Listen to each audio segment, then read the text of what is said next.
Sudah ada dua rekan kami di gedung DPR Jakarta, ada Aulia Faradina dan Zeki Rahmat di DPR. Pertama kita ke Aulia Faradina terlebih dahulu. Aulia, ada dua aksi demo saat ini. Perwakilan pendemo sedang bertemu dengan pimpinan DPR. Lalu bagaimana situasi terkini di sana?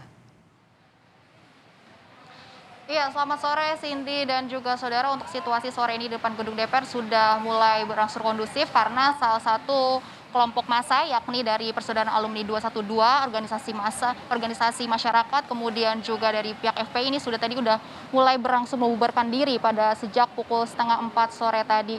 Mereka berdemo ataupun melakukan unjuk rasa di depan gedung DPR sejak pagi hari tadi, dan kalau kami pantau situasinya juga cukup kondusif dan tertib saat menyampaikan pendapat di depan gedung DPR. Meski demikian, kalau kami evaluasi dari protokol kesehatan yang dilakukannya, memang sebagian besar mereka para pengunjuk rasa ini menggunakan masker, tapi masih aja tetap ada beberapa yang tidak menggunakan masker, dan sayangnya juga mereka mengabaikan protokol kesehatan, yaitu aturan jaga jarak atau physical distancing selama menyampaikan pendapat.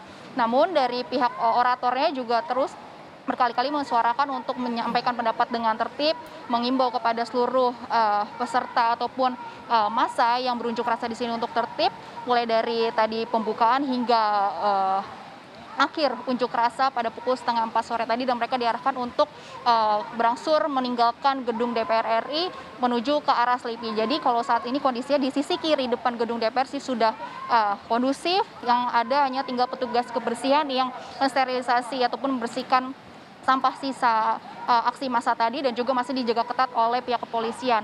Dari kelompok PA 212 tadi mengajukan sejumlah tuntutan, yakni meminta Dewan Parlemen ini mencabut rancangan undang-undang haluan ideologi Pancasila, karena menurut mereka itu dapat mengancam keberadaan ideologi Pancasila sebagai ideologi negara. Kemudian mereka juga meminta untuk mencabut RUU HIP tersebut karena dikhawatirkan akan adanya potensi kemunculan kembali paham komunisme, Marxisme, dan Leninisme di Indonesia apabila RUU tersebut disahkan.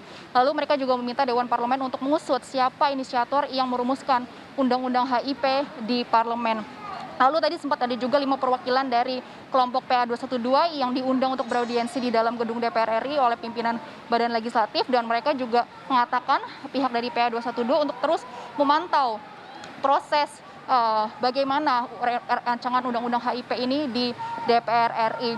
Kemudian sementara untuk saat ini yang masih berlangsung adalah aksi unjuk rasa dari kelompok buruh dan juga perwakilan mahasiswa yang tuntutannya ini berbeda dengan kelompok dari PA 212, yakni mereka meminta untuk DPR mencabut ataupun tidak mengesahkan rancangan undang-undang Omnibus Law Cipta Kerja. Cindy. Baik, Aulia Faradina melaporkan dari bagian luar DPR, sementara kita akan menuju ke Zeki Rahmat. Zeki, pemerintah ini sudah menyerahkan RUU BPIP sebagai pengganti RUU HIP. Lalu apa langkah DPR soal RUU BPIP yang akan dibahas di paripurna?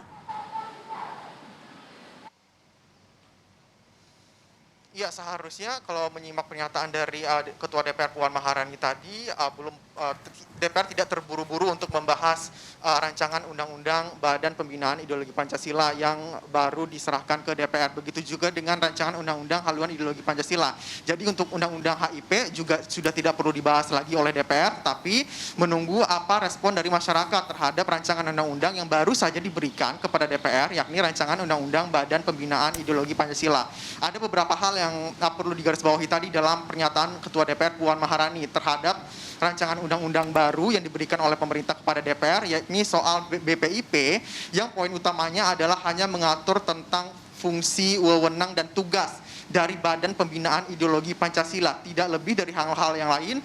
Pasal-pasal kontroversial yang sempat ada di dalam rancangan undang-undang HIP pun sudah dihapus, sudah tidak ada. Jadi jumlah pasal dan babnya pun sudah berbeda. Inilah yang menjadi perbedaan antara rancangan undang-undang HIP dan undang-undang BPIP.